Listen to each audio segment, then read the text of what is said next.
Welcome to Betrayal and Revenge Diaries. We invite you to experience our newest original story. Today I tell the tale of an elite family who tried to orchestrate a girl's social execution, only to realize they had invited a wolf into their parlor.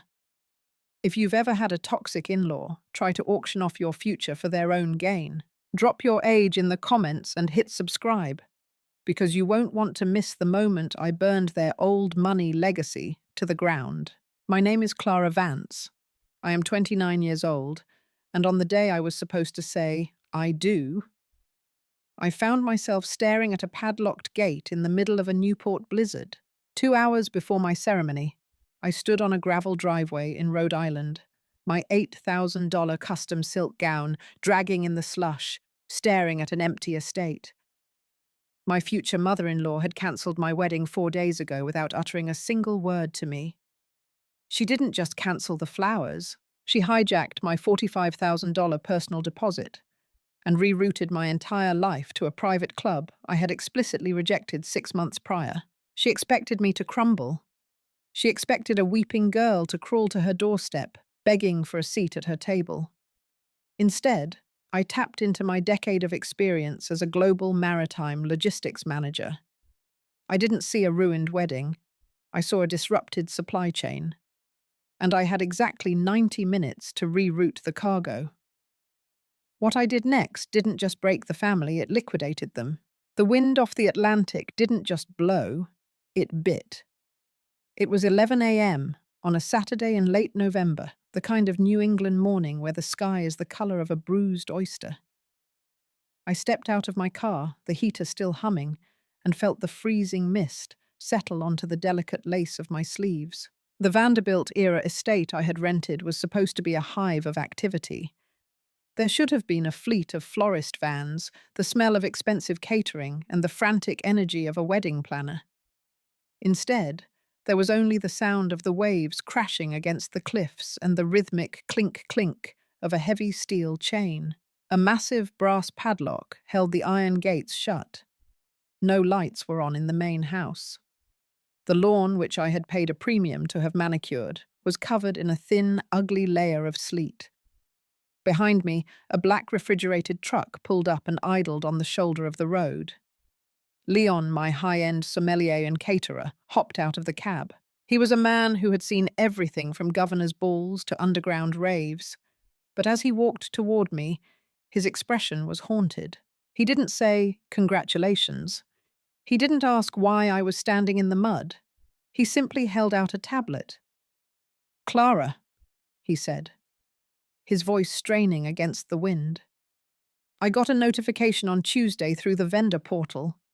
The contract was marked as mutually dissolved. I tried to call you, but I kept getting rerouted to a woman named Eleanor." Across the digital screen, sir. My $45,000 contract was watermarked with a single devastating word in grey void. "Eleanor isn't on the contract, Leon," I said, my voice surprisingly steady, despite the fact that my lungs felt like they were filling with ice. "I paid the deposit from my personal Chase account. I signed every page." "She claimed she was your legal proxy," Leon replied, looking at the locked gate with pure disdain. "She told us the wedding was being upgraded to Sterling Hall. She said you were too overwhelmed to handle the logistics and that she was taking over the financial disbursements." My stomach did a slow, sickening roll. Sterling Hall. To understand the weight of that name, you have to understand the Sterlings. They are Newport royalty, or at least they act like they still are. They live in a world of gilded mirrors, inherited silverware and polite cruelty. Julian, my fiancé, was the Prince of Seaport, is an investment whiz who looked perfect in a charcoal suit, but lacked a backbone made of anything stronger than wet cardboard. His mother, Eleanor Sterling, was the architect.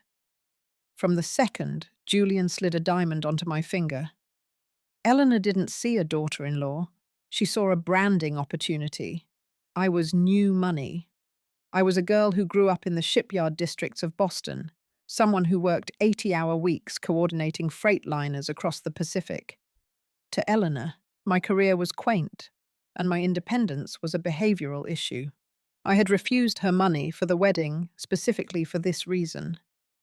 I knew that in the Sterling household, a check was never just a gift, it was a leash. I had spent every cent of my hard-earned commissions to ensure this day was mine. I pulled out my phone and dialed Julian. Ring, ring, ring, voicemail. I dialed again. My fingers were turning a ghostly shade of blue. I could feel the moisture from the sleet beginning to wilt the structural integrity of my hair. Ring, ring, voicemail. He's not going to pick up Clara, Leon said softly. He leaned against the gate, looking at me with a mixture of pity and respect. I've worked for Eleanor before. She doesn't do accidents. She does hostile takeovers. She's probably got him in a tuxedo already standing in her ballroom, waiting for you to show up like a rescued stray. Before I could respond, my phone buzzed in my hand. A text message. It wasn't from Julian. It was from Eleanor. Clara, darling. The Newport estate had a catastrophic boiler failure this morning. Uninhabitable. I've moved the entire gala to Sterling Hall for everyone's safety. The guests have already been notified. Stop being difficult and get in your car. We have a legacy to maintain. See you at 100. I read the text 3 times. Boiler failure, I whispered. I looked at the iron gates. There was no smoke, no repair trucks. Just a padlock that had clearly been there for days. Eleanor hadn't just moved my wedding. She had stolen my capital, hijacked my guest list, and was now trying to force me onto her turf, where she held the seating chart, the menu, and the narrative. She believed that with the clock ticking and 250 people arriving, I would have no choice but to surrender to the Sterling name. She thought she was playing a game of social chess. What she forgot was that I don't play chess. I manage global disruptions.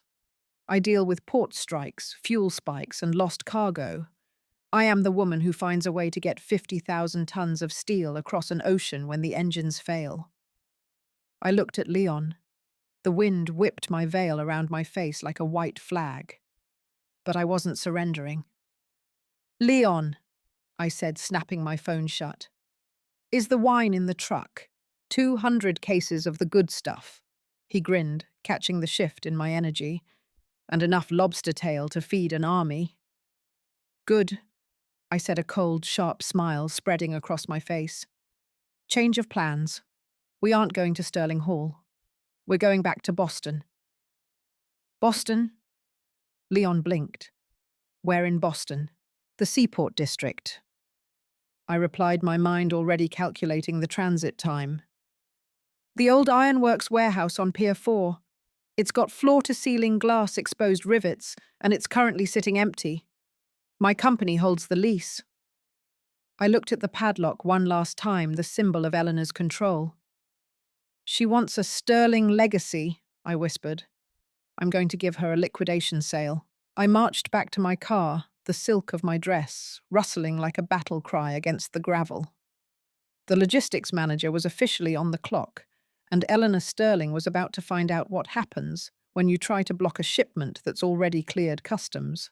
To the outside world, the Sterling name was synonymous with unbreakable. They were the kind of people who had wings of libraries named after them and portraits in the historical society where everyone looked like they had swallowed a yardstick. Julian was the crown jewel of that hollow empire. He was handsome in that generic Ivy League way, sandy hair, a jawline etched by expensive orthodontics, and a smile that promised security but delivered nothing but fine print. Eleanor Sterling, however, was the real power. She didn't just enter a room, she colonized it. She viewed the world through a lens of optics. If something didn't look perfect for the Newport Gazette, it simply didn't exist. From the moment Julian brought me home to their sprawling summer cottage, a 30-room limestone monster, Eleanor had treated me like an invasive species. I was the daughter of a shipyard foreman. I had calluses on my soul and a degree from a state school. To her, my success in maritime logistics was aggressive. She once told me over a cup of Darjeeling that cost more than my first car that The Sterling men don't marry women who work. They marry women who represent. She had tried to buy my silence early on. She offered to gift us the wedding if I agreed to quit my job and join her junior committee for the botanical gardens. I refused. I told her I liked the smell of diesel and salt air better than roses. That was the day the war truly began, though I was too naive to see the trenches being dug. As I sat in the driver's seat of my car, the heater finally thawing my frozen knuckles, I realized how deep the sabotage went. Eleanor hadn't just moved the venue. She had tried to erase my identity. Sterling Hall wasn't a wedding venue. It was a fortress of tradition where I would be forced to stand in the shadow of their ancestors, wearing a smile that tasted like copper. I looked at my reflection in the rearview mirror. My mascara wasn't running. My eyes weren't red. Instead, they were sharp, calculating. I saw the girl who had once rerouted a fleet of 10 container ships during a typhoon in the South China Sea. I wasn't a bride anymore. I was a strategist. Eleanor believed she had the ultimate leverage, the guests. In her mind, the social cost of a no-show bride was a death sentence. She assumed I would value my reputation over my self-respect. She thought I would drive to Sterling Hall, apologize for being late, and let her spend the rest of the night telling everyone how she saved the day from the incompetent girl. She was wrong. In the world of logistics, if a port is blocked, you don't just sit in the harbour and sink. You find a new berth. You pivot. I shifted the car into gear, the tyres spitting gravel as I pulled away from the padlocked gates. I watched the Newport estate disappear in the mist. It was a beautiful tomb, and Eleanor had tried to bury me in it. Julian's betrayal stung the most, a dull ache behind my ribs. He had known. He had stood by while his mother voided my contracts and stole my money. He had chosen the sterling legacy over the woman he claimed to love. He was an accountant who had failed to realize that trust is the only currency that matters. He thought he could balance the books by sacrificing my dignity. "Leon," I barked into the hands-free mic as I sped toward the interstate. "I need you to call the flower lead. Tell her the cargo is being diverted to Boston Seaport. Tell her if she beats the storm, I'll double her delivery fee in cash. No questions asked." "You got it, boss." Leon's voice crackled back, sounding more excited than he had in years. "What about the band?" "Tell the band they're trading the string quartet for high-voltage energy," I said. "We're going industrial. And Leon, keep the champagne on ice. We're going to need it for the victory lap." The drive from Newport to Boston usually takes 90 minutes, but with the sleet turning the asphalt into a skating rink, it was a race against physics. My phone was a glowing coal in the center console.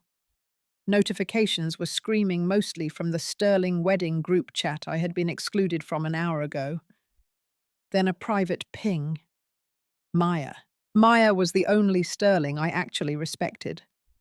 Married to Julian's older brother Jared, she was a high-stakes corporate auditor who treated the Sterling family like a fraudulent balance sheet. She survived their Sunday brunches by taking mental notes of their tax evasions and sipping gin with the stoicism of a war reporter. "Clara, don't come to Sterling Hall, it's a trap." I hit the voice-to-text button. "I'm already halfway to Boston, Maya. What are you seeing?" The reply came back a minute later, a series of photos that made my blood run cold. The first was a photo of the Sterling Hall ballroom. It was draped in heavy velvet and Lily's Eleanor's favorite, which I had specifically told her gave me a headache. The second photo was of the dining tables. In the center of each place setting was a silk napkin embroidered with a monogram S.L. Sterling Legacy. "She's been planning this for a month," Clara Maya's text read. "The monogramming alone has a 3-week lead time." Eleanor didn't react to a boiler failure. She orchestrated the Newport lockout weeks ago. Julian helped her file the proxy cancellation forms for your vendors. They used a forged signature to pull your deposit back into the Sterling family trust. I gripped the steering wheel so hard I thought the leather might snap. It wasn't just a mother-in-law being difficult. It was a heist. Julian hadn't just been weak. He had been a thief. He had stolen $45,000 of my hard-earned money to line his family's pockets, all while pretending to help me pick out a honeymoon destination. "Why now, Maya?" I asked. "Why the sudden move for the cash?" Maya didn't hesitate. "I did a deep dive into Julian's private ledger last night. He's been playing with fire in the virtual real estate market. He took a massive hit 3 weeks ago when the New Eden platform crashed. He's down 200 grand, Clara. He's desperate."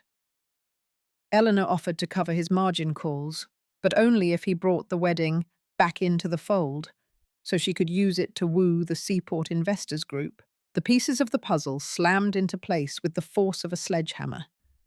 My wedding was being used as collateral for a gambling debt. Eleanor was the lender, and Julian was the asset.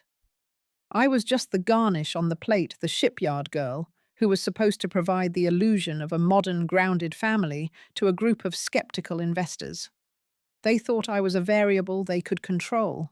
They thought I was a fixed cost. "Maya," I said into the phone, my voice low and dangerous. "Are the investors there yet?" "They're arriving at 1:30 for a pre-wedding cocktail hour." Eleanor is already practicing her speech about how she generously stepped in to fix your mistakes.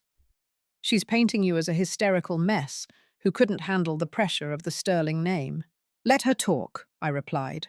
"I need you to do something for me. You have the login for the Seaport Investors private portal, don't you? The one Jared uses for his quarterly reports." "I do." "Why?" "I'm sending you a file in 10 minutes. It's a manifest of every cent I've spent on this wedding compared to the proxy cancellation Julian filed. I want you to make sure that file finds its way onto the tablets of every investor in that room. If Eleanor wants to talk about legacies, let's show them the real sterling math."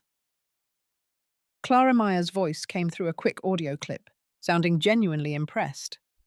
"You're not just cancelling the wedding, you're delisting them. The market is closed for the sterling's Maya. I'm just executing the final trade." I hung up and checked the time. 12:15 p.m. I was 30 miles from Boston. The Seaport warehouse, my glass warehouse, was a cavernous structure of industrial beauty. It was where my company stored high-value tech components before they were crated for overseas shipping. It was raw, it was honest, and it was mine. I dialed my office's head of security. "Mark, it's Clara. I need Pier 4 cleared. Now. Open the South Glass Bay doors. I've got a high-priority shipment coming in, and I need the floor prepped for a cultural event. And Mark, if anyone from the Sterling family shows up at the gate, consider them a security breach. Deny access with extreme prejudice." I could hear the smile in Mark's voice. He had seen the way Julian treated me at the office Christmas party, like I was a trophy that needed polishing. "With pleasure, Ms. Vance. We'll have the bay doors open in 10. I put my foot down on the accelerator. The engine of my SUV roared a mechanical growl that echoed the fury in my chest. Eleanor Sterling thought she had hijacked my life. She thought she had stolen my guests and my money. But she had forgotten the first rule of global trade. Possession is 9/10 of the law, but data is 10/10 of the power. She had the ballroom, she had the monogrammed napkins, she had the jazz trio and the lilies.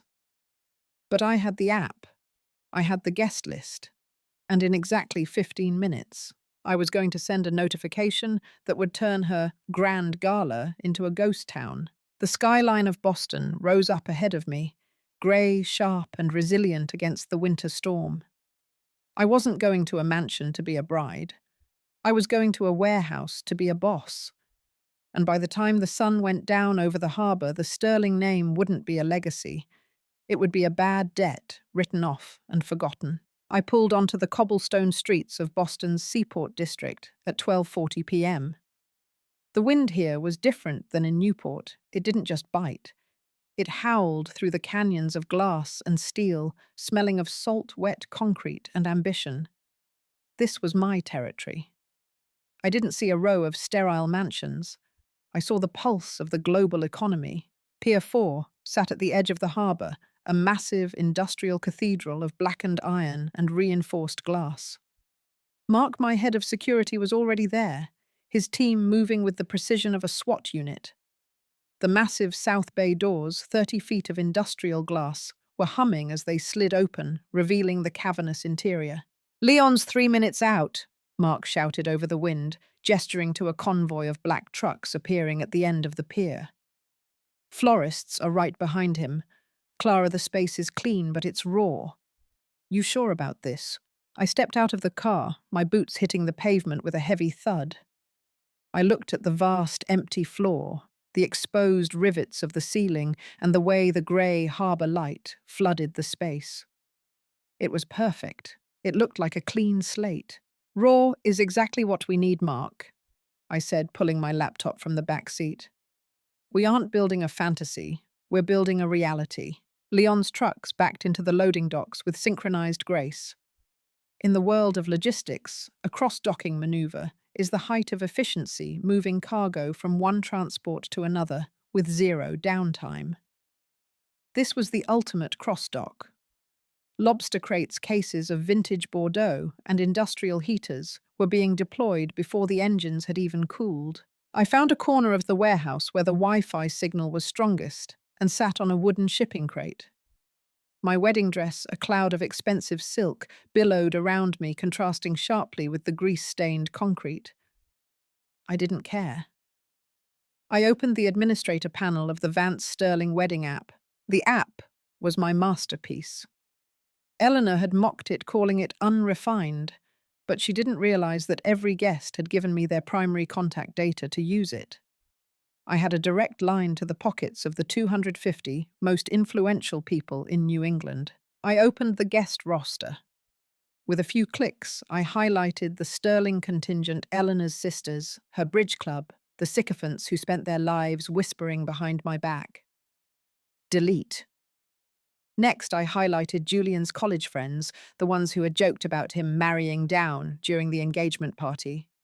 Delete. Finally, I looked at the name, Julian Sterling. My finger hovered over the screen. A part of me, the part that had believed in him for 3 years, flinched. But then I remembered the forged signature. I remembered the $200,000 gambling debt paid with my wedding funds. Delete. I was left with a list of 160 people. My family, my shipyard colleagues, my true friends, and the Seaport Investors Group. The very people Eleanor was currently trying to woo at Sterling Hall. They were the swing voters in this conflict. They respected data and strength, not lace and lilies. I typed the notification, urgent venue rerouting. Due to a total integrity failure at the Newport site, the Vance wedding has been diverted to Pier 4 Seaport District, Boston. All security clearances have been updated. Reception and the real truth begin at 2 p.m. Valet is waiting at the south gate. Follow the GPS link below. Don't be late for the liquidation. I hit send. I watched the delivered icons tick up like a stock ticker. Somewhere on the I-95, 100 luxury SUVs were about to perform a simultaneous U-turn. The cargo was rerouted. The Sterlings were officially isolated. By 1:30 p.m., the glass warehouse had been transformed. Leon's team had used the warehouse's heavy wooden pallets to create a tiered bar that looked like something out of a high-end architectural magazine. The florists had taken the orchids meant for a Newport garden and draped them over the rusted iron beams, the white petals looking like snow against the black metal. We didn't have velvet chairs. We had polished concrete and the sound of the ocean. It was the most honest room I had ever been in. The first guests began to arrive at 1:45 p.m. My father, still wearing his foreman's jacket over his tuxedo, walked in and stopped dead. He looked at the vast space, then at me sitting on my crate, and a slow, proud grin spread across his face. "You always did know how to manage a dock, Clara," he said, pulling me into a bear hug. The ships are coming in, Dad, I whispered. Just watch the horizon. Then came the investors. These were men and women who controlled billions, and they walked into the warehouse with looks of intense curiosity. They had received my notification, and more importantly, they had received the file Maya had leaked to their tablets. They weren't looking for a bride. They were looking for the woman who had just outmaneuvered the Sterling family in under 2 hours. I stood near the entrance, a glass of Leon's best scotch in my hand, greeting every guest. I didn't apologize for the change. I didn't mention a boiler failure. I told them the truth. The Newport contract was compromised. We've moved to a more secure location. My phone vibrated. It was a FaceTime call from Julian. I signaled to the DJ a guy Leon knew who had brought a sound system that could rattle the windows of a skyscraper. Turn it down for a second, I said. I answered the call and held the phone up so the harbour light hit my face. Julian appeared on the screen. Behind him I could see the opulent empty foyer of Sterling Hall. He looked frantic. His bow tie was crooked, and his face was flushed a deep, panicked red. "Clara, what the hell is going on?" he screamed. The acoustics of the empty mansion made his voice sound thin and tinny. "My mother is losing her mind. The valet just told us that a fleet of cars turned around at the Newport exit. Where are you? Why aren't you here?" "I'm at work, Julian," I said, my voice echoing through the warehouse. "At work? It's our wedding day. Get in the car and get to Sterling Hall right now. The investors are supposed to be here in 10 minutes. My mother has a press release ready." "The investors are already here, Julian," I said, turning the phone's camera around to show him the warehouse. I panned the camera across the room. He saw the pallets. He saw the orchids on the iron beams. And then he saw the Seaport Investors Group. The people he owed his career to, standing in a circle watching the phone screen through the warehouse's large monitors. Mark had mirrored my phone to the big screens. Julian's panicked, desperate face was now 40 feet tall. "Julian," I said, turning the camera back to myself. "I know about the $200,000.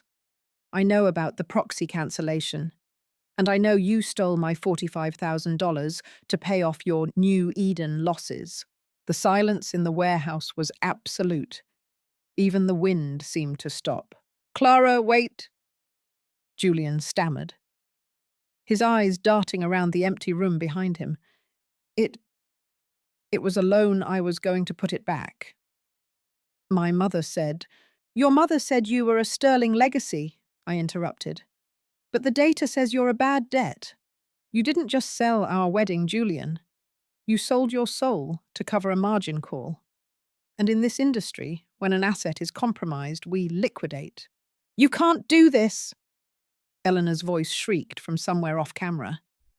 She shoved Julian aside and stared into the lens. Her face was a mask of fury. "Clara Vance, you are a common thief. You've hijacked my guests. I will sue you for every cent you have. You are nothing without the Sterling name." "Actually, Eleanor," I said, leaning closer to the camera, "the Sterling name is currently trending on the investors' portal under high-risk, low-yield. Maya was very thorough with the audit. It turns out when you use a forged signature to cancel a contract, it's not a proxy, it's a felony." Eleanor's mouth opened, but no sound came out. She looked around her empty ballroom. The lilies, the jazz trio, the monogrammed napkins. And for the first time in her life, she looked small. She was a queen of a kingdom that didn't exist. "Enjoy the lilies, Eleanor," I said. "They're a bit much for me." I pressed the red button. The screens in the warehouse went black for a heartbeat, and then the DJ dropped a beat that shook the very foundations of Pier 4. The crowd erupted. It wasn't the polite applause of a wedding. It was the roar of a successful IPO. The investors moved toward me not to offer condolences, but to offer handshakes. They didn't see a shipyard girl anymore. They saw the most efficient operator in the city. I stood in the center of my glass warehouse, the harbour lights reflecting off the steel and glass. I was wearing an $8,000 dress in a room full of crates, and I had never felt more beautiful. The Sterlings were stuck in the past, clutching their silverware in an empty room. I was in the future, and the cargo had never been clearer. The liquidation was complete, and for the first time in 3 years, I was back in the black. While the bass was vibrating through the concrete floors of Pier 4, the silence at Sterling Hall was deafening. According to Maya's live updates, the scene was a masterpiece of old money tragedy. The grand ballroom was a sea of shimmering silver and white. Eleanor had spared no expense using the stolen deposit to hire a string quartet from the Boston Symphony and commissioning ice sculptures shaped like the Sterling family crest. The air smelled cloyingly sweet of lilies and expensive perfume. Waiters in white gloves stood like statues, holding silver trays of Wagyu beef crostini and chilled caviar. At 2:30 p.m., the time the ceremony was supposed to begin, the room remained a pristine, expensive vacuum. Eleanor stood by the mahogany double doors, her silver gown reflecting the light of the 3,000-pound chandeliers. Her posture was perfect shoulders back, chin tilted at that specific angle of sterling arrogance. But her eyes were darting to the grand clock every few seconds. She had practiced her rescuer speech so many times she could recite it in her sleep. She was ready to tell the world how I had crumbled under the pressure of their lineage and how she, the benevolent matriarch, had salvaged the day. But there was no one to hear it. Julian was at the bar, his third scotch in 10 minutes disappearing down his throat. He wasn't looking at the doors. He was staring at his phone, watching the Vance Sterling app notification count. He saw the read receipts. He saw the investors' names like Henderson Thorne and Wu logging out of the wedding portal and into the private Seaport server Maya had primed. "Where are they, Julian?" Eleanor's voice was a sharp whisper, cutting through the quartet's rendition of Vivaldi. "The Hendersons should have been here 20 minutes ago. The Thorne family is never late." "They aren't coming, Mother," Julian muttered, his voice thick with the scotch, and the sudden crushing realization of his own obsolescence. "Don't be ridiculous. They are our peers. They wouldn't miss a Sterling event for a shipyard tantrum." She adjusted a floral arrangement with a claw-like hand. "That girl is bluffing. She's probably sitting in a gas station parking lot crying. Once she realizes no one is coming to her warehouse, she'll crawl here." Just then a phone buzzed. Not Julian's, but Eleanor's. It was a text from one of her peers, Mrs. Thorne. "Eleanor, dear, we've had a change of plans. We've reached the seaport. The logistics here are fascinating. Clara is showing us the new automated pier systems before the reception. Such a visionary girl. We'll have to catch up for tea next month. Best of luck with your boiler issue." Eleanor's hand shook so violently the phone clattered onto the marble floor. The boiler issue, her own lie, was being fed back to her, seasoned with the condescension she had spent 40 years perfecting. At 3 p.m., the quartet stopped playing. The lead violinist looked around the empty room, then at the drippings of the ice sculptures, and quietly signaled his team to pack up. "Why are you stopping?" Eleanor shrieked, her voice echoing off the vaulted ceiling. "I paid for 4 hours' play." "Mrs. Sterling," the violinist said, his voice laced with a quiet, professional pity. "There is no one here to play for."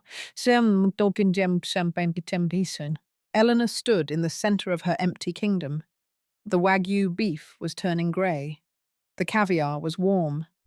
The custom napkins with their mocking SL monograms sat untouched at 250 empty seats. She had built a monument to her power, and I had turned it into a museum of her failure. Back at the glass warehouse, the atmosphere was the polar opposite of the Sterling's stagnant air. The industrial heaters were working overtime, but the real warmth came from the energy of the crowd. I wasn't standing at an altar. I was standing on a raised loading platform, my father on one side and Leon on the other. I looked out at the faces of the people who actually mattered. My shipyard crew guys who had taught me how to read a manifest when I was 20, my college friends who knew the pre-Sterling Clara, and the investors who were now looking at me like a potential partner rather than a social climber. I stepped up to the microphone. The room went quiet, save for the sound of the Boston Harbor tide slapping against the pier outside. "Thank you all for taking the detour," I said, my voice amplified by the warehouse's natural acoustics. In my line of work, we have a term called force majeure. It refers to extraordinary events beyond our control that prevent us from fulfilling a contract. Today I realized that the force majeure in my life wasn't a storm or a boiler failure. It was a lack of integrity. I looked at the Seaport Investors Group. Most of you were invited here today to witness a merger. The Sterlings wanted you to see a union of old tradition and new energy. But as a logistics manager, I have to tell you the books didn't balance. The liability was too high. The assets were falsified. I signaled to Mark, who flicked a switch. The monitors behind me lit up, but not with wedding photos. They showed the audit Maya had prepared the paper trail of my $45,000 deposit being moved into a sterling trust, followed by a $200,000 outgoing wire to an offshore crypto gaming platform. A collective gasp went through the room. These people lived by the numbers. To them, this wasn't just a wedding drama. It was a white-collar crime. "The wedding is cancelled," I announced, my voice clear and unwavering. "But the party is just beginning. Because tonight we're celebrating a successful divestment. I've liquidated my interest in the Sterling name, and I'm taking my capital elsewhere." The roar that followed was louder than any "I do" could ever be. As the music kicked back in, I felt a hand on my shoulder. It was Arthur Henderson, the patriarch of the Henderson Group, and the man Eleanor had been trying to impress for a decade. He was a man who didn't waste words. "Clara," he said, his eyes sharp behind his glasses. "That was the most efficient crisis management I've seen in 30 years of venture capital. Most people would have spent the day crying. You spent it rerouting. Crying doesn't move freight, Mr. Henderson," I said, offering him a glass of scotch. "No, it doesn't. My firm is looking for a new director of operations for our Atlantic terminal. It's a high-stress position. Lots of force majeure." He clinked his glass against mine. "Call my office on Monday. Let's talk about a different kind of contract." I felt a surge of adrenaline that had nothing to do with romance and everything to do with purpose. I had walked into this day expecting to become a Sterling. I was walking out of it as Clara Vance, the woman who had just landed a dream career by refusing to be a victim. Around 5 p.m., as the sun dipped below the skyline and turned the harbour into a sheet of liquid gold, I saw a lone figure approaching the south gate. It was Julian. He had ditched the tuxedo jacket. His white shirt was rumpled, and he looked like a man who had just walked through a war zone.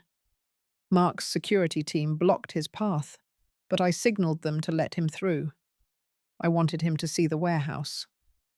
I mean him to see exactly what he had traded for a few coins of crypto dust. Julian walked into the center of the room, squinting against the bright industrial lights and the laughter. He looked at the pallets, the beer, the shipyard workers dancing with hedge fund managers. He looked at me, standing in my silk gown, surrounded by people who respected me. "Clara," he said, his voice cracking. "Please, my mother. She's destroyed. The press is already asking questions about the boiler failure. The Sterling name is a joke in the city tonight." "The name isn't a joke, Julian," I said, stepping off the platform to face him. "It's a warning label." "I can fix the money," he pleaded, reaching for my hand. I stepped back. "I'll get a loan. I'll pay you back every cent of the $45,000. We can go to a judge tomorrow. We can still be a power couple. You still don't get it," I said, looking at him with a profound sense of closure. "You think this was about the money? The money was just the data point that revealed the rot. You didn't just spend my savings, Julian. You spent my trust. And unlike your family's credit, once my trust is gone, there's no bailout. I looked around the glass warehouse, the raw, beautiful, transparent space I had built in a few hours.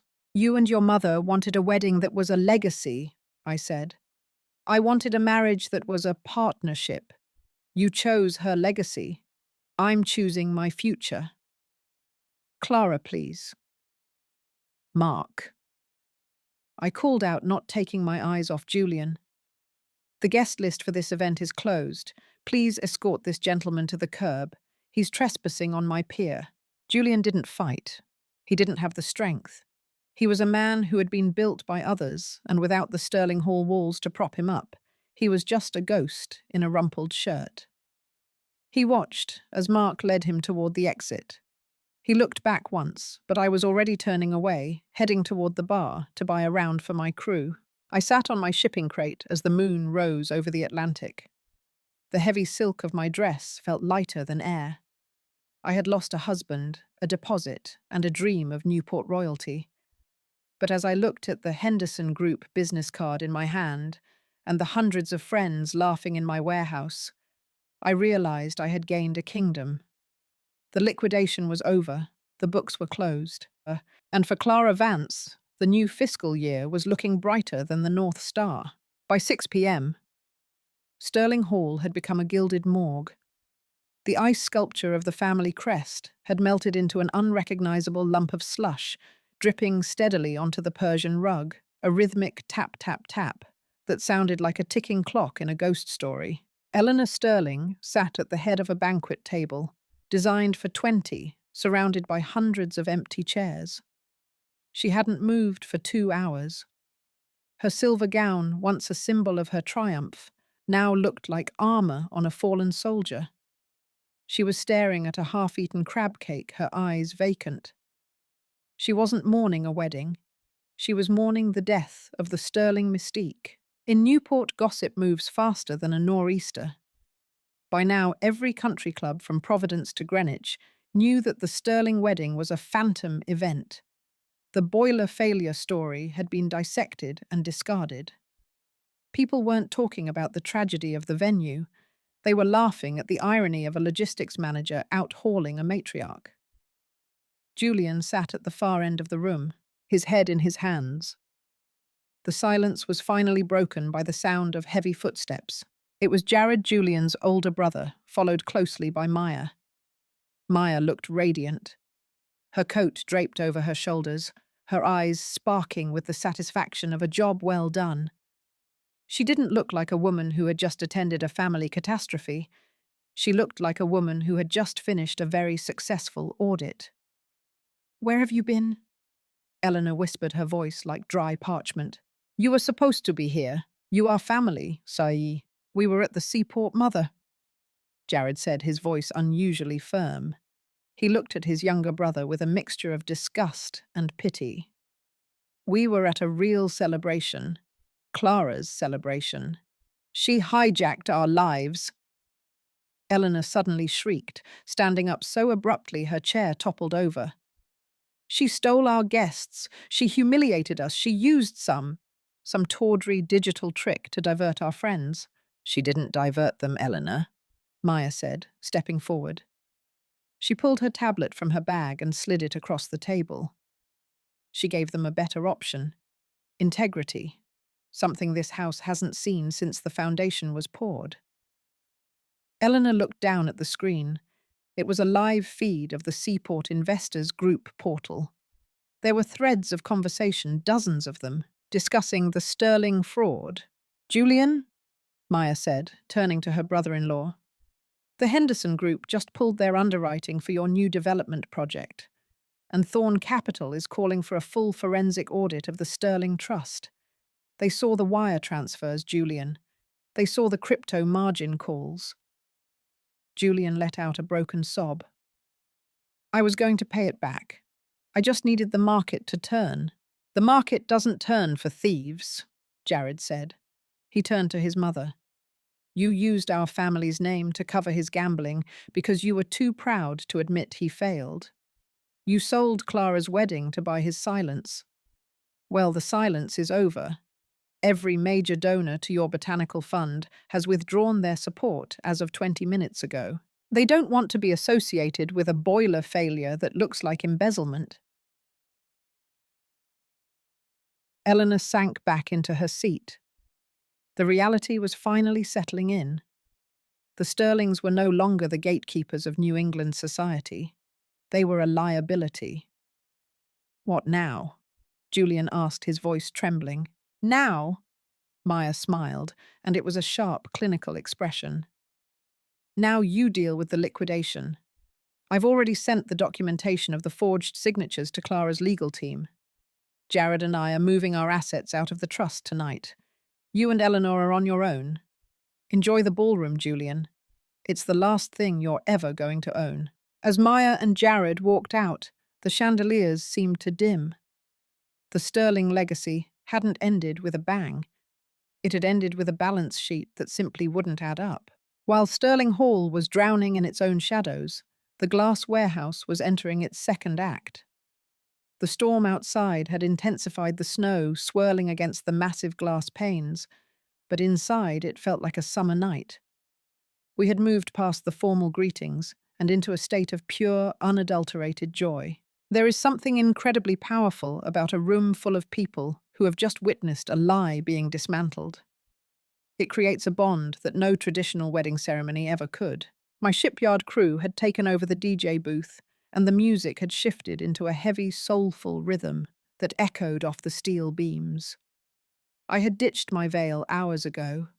I had hitched up the silk skirt of my dress and tied it in a knot at my hip so I could move freely. I was no longer a Sterling bride. I was a seaport woman in her element. Leon approached me, wiping sweat from his brow. Clara, we're running low on the Bordeaux, but I've got a crate of local craft whiskey we were saving for the late-night shift. Want me to crack it? Crack everything, Leon. I laughed, leaning back against a concrete pillar. We aren't saving anything for tomorrow. This is a one-time shipment. I looked across the room and saw my father talking to Arthur Henderson. They were an unlikely pair, the shipyard foreman in his weathered tuxedo and the venture capitalist in his bespoke wool. But they were leaning in close, laughing over a shared story about the Boston docks in the 1980s. That was the moment I realized what I had actually done. I hadn't just saved a wedding. I had bridged two worlds that Eleanor Sterling had spent her whole life trying to keep separate. I had proven that the strength of the seaport wasn't in its heritage, but in its ability to adapt, to build, and to tell the truth. Suddenly the music dipped, and the warehouse's internal intercom system crackled to life. It was Mark. Clara, we've got a situation at the south gate. The room went quiet. I felt a familiar tighten in my chest. Was it the police? Was it Eleanor with a team of lawyers? Go ahead, Mark, I said into my radio. It's a delivery van boss from the Newport Linen Company. The driver says he was redirected by an automated override on his GPS. He's got 5 crates of, well, he says they're custom napkins. The warehouse erupted in a roar of laughter.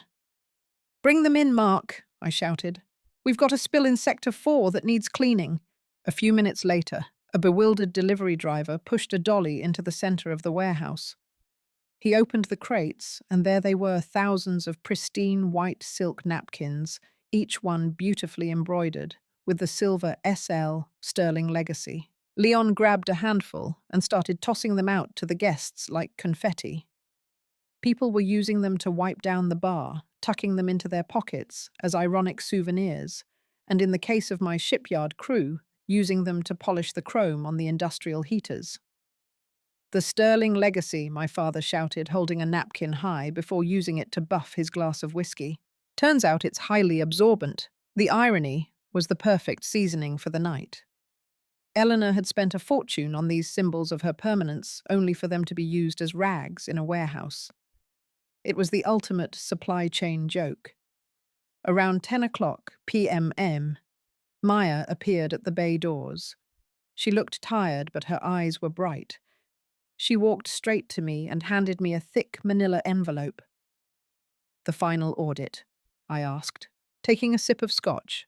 And a little something extra, Maya said, leaning in. I found the digital keys to Julian's offshore account. He thought he'd hidden the remainder of your deposit there.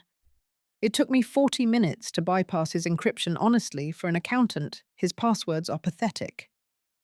And I've already initiated the transfer back to your Chase account. With interest. I figured we'd call it a consulting fee for the audit work. She clinked her glass against mine. The Sterlings are officially broke, Clara. Eleanor is going to have to sell the Newport estate just to cover the taxes on the haul. I don't want them broke, Maya, I said, looking out at the snow-covered harbour. I just want them irrelevant. Trust me, Maya replied. In this town, they're the same thing. I walked over to the giant glass windows. The storm was beginning to break, and a few stars were visible over the dark water of the Atlantic. I thought about the Clara who had stood at that locked gate only 10 hours ago. She felt like a stranger now, a girl who had been willing to shrink herself to fit into a limestone mansion. I touched the glass. It was cold, hard, and transparent, just like the life I had claimed for myself. The investors were starting to leave, but they didn't leave like guests at a wedding. They left like partners, leaving a successful boardroom meeting. They shook my hand, they exchanged cards, and they looked at the glass warehouse one last time with genuine respect. I had lost a fiancé, but I had gained a fleet. I had lost a wedding, but I had found my voice. "Hey, boss," Leon called out from the bar. "We've got one bottle of the 1945 reserve left. What do you want to do with it?" I looked at my father, at Maya, and at the crew who had built this night out of nothing. "Pop it," I said. "We're celebrating the start of the new fiscal year, and from where I'm standing, the margins look perfect." The sound of the cork popping was the final punctuation mark on the Sterling name. The liquidation was over. The assets had been reclaimed. And for Clara Vance, the horizon had never been wider. The sun rose over the Boston harbor, not with a whimper, but with a blinding, crystalline clarity. The storm had passed, leaving the seaport district draped in a thick blanket of white that muffled the city's usual roar.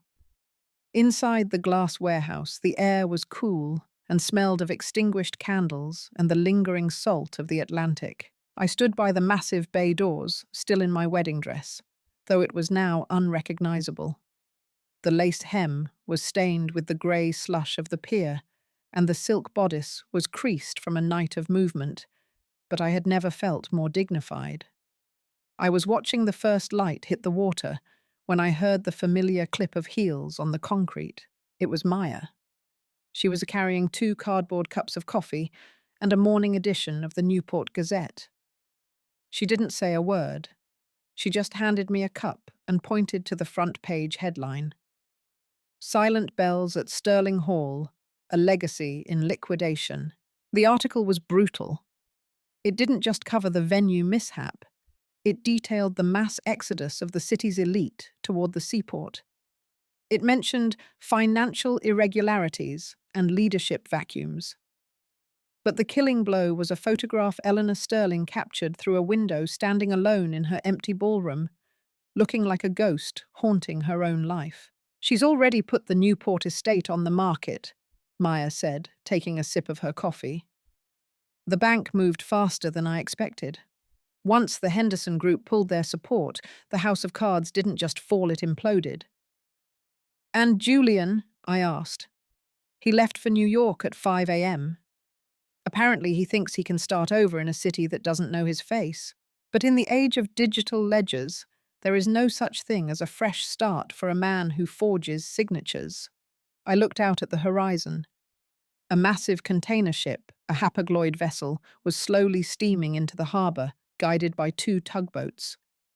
It was a beautiful rhythmic dance of heavy industry, the exact opposite of the stagnant, fragile world I had just escaped. "What are you going to do with the dress, Clara?" Maya asked, nodding toward the ruined silk. I looked down at the $8,000 garment. It represented a version of myself that was willing to be a trophy, a variable in someone else's equation. The material is high quality, I said, a professional spark returning to my voice. The silk is industrial grade. I think I'll have it repurposed into a set of custom flags for the new Atlantic terminal. Every time a ship docks at my pier, they'll see a piece of the day I stopped being a bride and started being a partner. Maya laughed, a genuine warm sound. God, you really are a logistics manager through and through. Everything is an asset to be redistributed. Waste is a sin, Maya. By 9 a.m., the cleaning crews had arrived. But they weren't just any crew. They were my warehouse team. They worked with a cheerful efficiency, clearing away the pallets and the crates. They treated the Sterling Legacy napkins with the same respect they gave to oily rags, tossing them into industrial bins with satisfying thuds. I walked back to the center of the warehouse where the altar of shipping crates had stood. My father was there helping Mark secure the bay doors. He looked at me, his eyes tired but bright with pride. "You ready to go home, Clara?" he asked.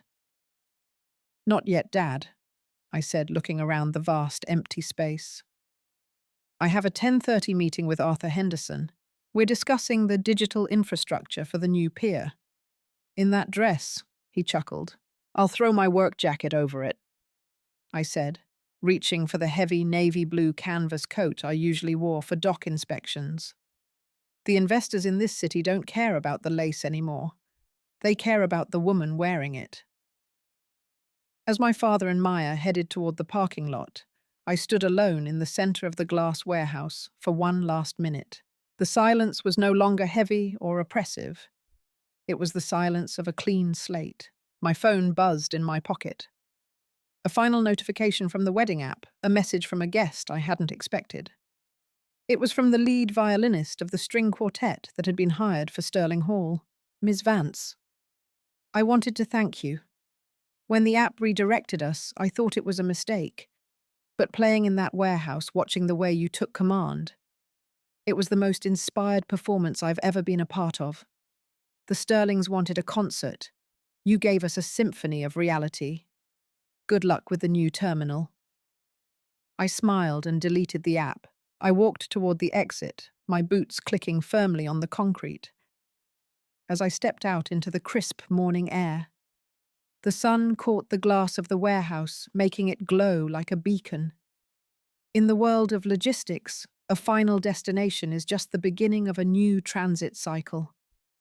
The cargo had been delivered, the debt had been settled. The legacy had been liquidated. I adjusted my work jacket, checked my watch, and headed toward the downtown towers. The market was open. The tide was high. And for the first time in my life, I was the one navigating the ship.